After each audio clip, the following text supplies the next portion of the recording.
Hey, good morning, good morning. This is Miss Amberlat. So karon na pata diri sa resort. This is the second day. So naa sila dito sa likod. Pretty ka nice ang view diri sa resort nila, limpyo kaayo. And then peaceful.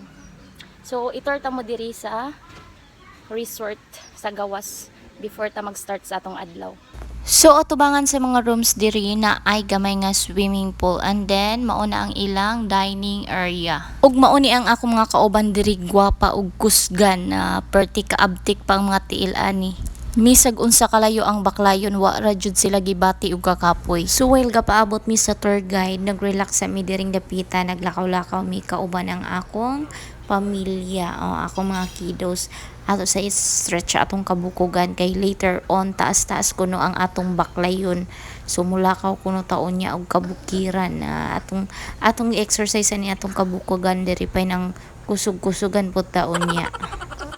Unya ikaw, kung naa kay plano nga mosuroy diri sa Bohol, kauban ang imong uyab, kung naa kay uyab or kauban ba ang imong pamilya, tsada kayong punduhan kaning Higala Beach Resort, kay peaceful kaayo, malinawon kayo ang imong utok kung diri ka magpundo, kay green grass of hope, chornes, pero dili ni siya tinuod nga grass, katuran siyang artificial pero nindot kay siya tan-awon. Ug diring dapita mga kasimberlat, nagsakay na ta paingon sa blood compact, or gitawag daw ni sa Tagalog katong sandugo, katubang mga sinaunang tao gani na naa sa atong history, katong nagbutang sila og dugo nila then ilang giinom. So na diri nato makita ang iyang statue.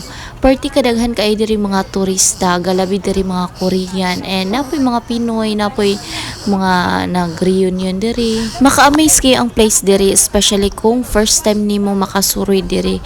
Perti kadaghang turista, lain-lain og itsura, na ay gwapo-gwapa. For sure diri magugma na jud ka, naa jud kay maibgan basta mo anhi ka.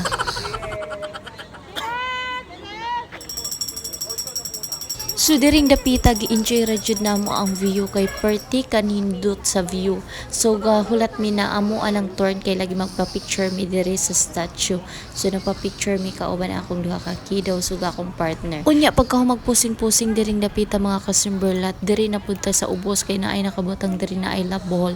Syempre di ta magpaulig pa picture oy, kay talagsaon ra kayo ning mahitabo sa atong kinabuhi. Di jud ikalimod na tsada ang Bohol, kay tungo daghan kaayo mga turista, lokal o mga foreign na turista nga ni anhi diri tungod sa view sa atong lugar nga Bohol. Perti kanindot og naapod sila mga souvenirs, and nipalit ay mi diri og mga souvenirs sa gilid. So ako napili diri kani I love Bohol na color pink na kalo, and syempre ako mga kauban nagpili-pili pud sila niya para pang souvenirs sa ilang mga friends and family.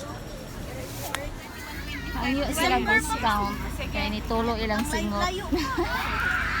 Maubos pa yan, pagdating ubos na yan kaagad.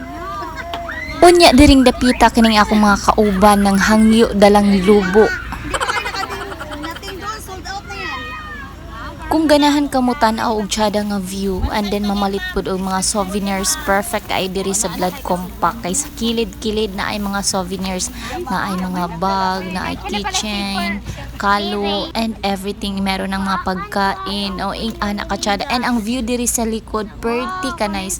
Kaning likod diri is dagat na siya, which is napo siya mga kakahuyan. Pretty kanindot ang view diri, as in maka-relax kaayo siya kung ganahan ka magmuni-muni. Perfect na perfect kaayo ang place. So see you in my next vlog guys, ang atong continuation.